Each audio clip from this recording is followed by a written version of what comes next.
माजी नगरसेवकाला जीवे ठार मारण्याची धमकी देण्यात आल्याचा प्रकार नाशिकमध्ये समोर आलाय। 2 दिवसाचा मला त्यांनी अल्टिमेट दिला आहे का तुला 2 दिवसात आम्ही जीवे ठार मारून टाकू। नाशिकच्या सिडको परिसरामध्ये सध्या प्रशांत जाधव गोळीबार प्रकरणामुळे राजकीय वर्तुळात वेगवेगळ्या चर्चांना उधाण आलंय। यातच माजी नगरसेवक मुकेश शहाणे यांना बुधवारी रात्री 11:30 वाजेच्या दरम्यान फोनवरून जीवे ठार मारण्याची धमकी देण्यात आली आहे, अशी माहिती माजी नगरसेवक मुकेश शहाणे यांनी दिली आहे। काल रात्री 11:45 मला एक फोन आला तर फोनवर उचलल्या तो शिवीगाळ करायला लागला। मी त्याला काही प्रश्न विचारले, म्हटलं बाबा काय संबंध, तो तुझं जे काही हे प्रकरण चालू आहे काय सलीम कुत्ताचं प्रकरण असेल किंवा आत्ताच काही सुपारी काही जिल्हा प्रमुखाच्या मुलांनी काही सुपारी दिली त्याच्या संदर्भात आम्ही थोडा आवाज उठवला आहे, तर त्या संदर्भात तो मला म्हणत होता का हे सगळे विषय तू बंद कर, नाही तर तुला 2 दिवसात आम्ही मारून टाकल्याशिवाय राहणार नाही।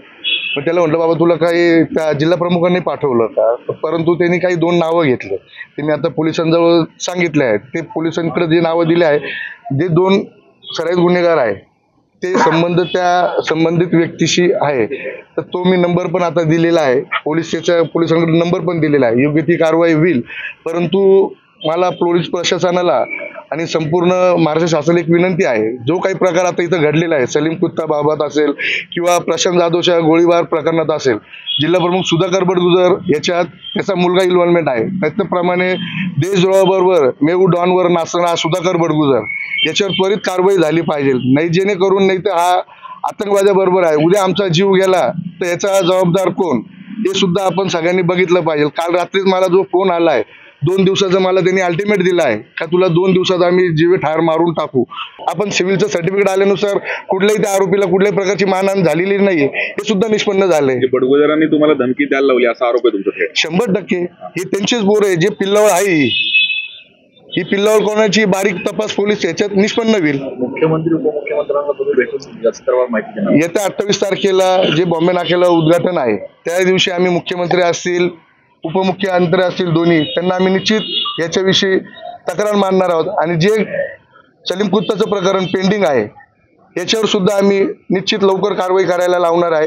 सत्य घटना आहे त्या सत्तेवर यांनी कारवाई करावी, आम्ही सांगतो म्हणून कुठलीही कारवाई नाही, जे सत्य आहे व्हिडिओ आपल्या समोर आलेले आहेत, त्या पिशवीत काय दिलंय याचा सुद्धा शोध लवकरात लवकर पोलीस घेतील। नगरसेवक शहाणे यांनी याबाबत थेट अंबड पोलीस ठाण्यात अज्ञात व्यक्तीविरोधात तक्रार दाखल केली आहे। ज्या व्यक्तीने त्यांना फोन करून धमकावले त्याचा फोन नंबर देखील त्यांनी पोलिसांना दिलाय। मात्र ऐन निवडणुकीच्या तोंडावरच नाशिकमध्ये जाधव गोळीबार प्रकरण एक वेगळंच वळण घेताना आता दिसतंय।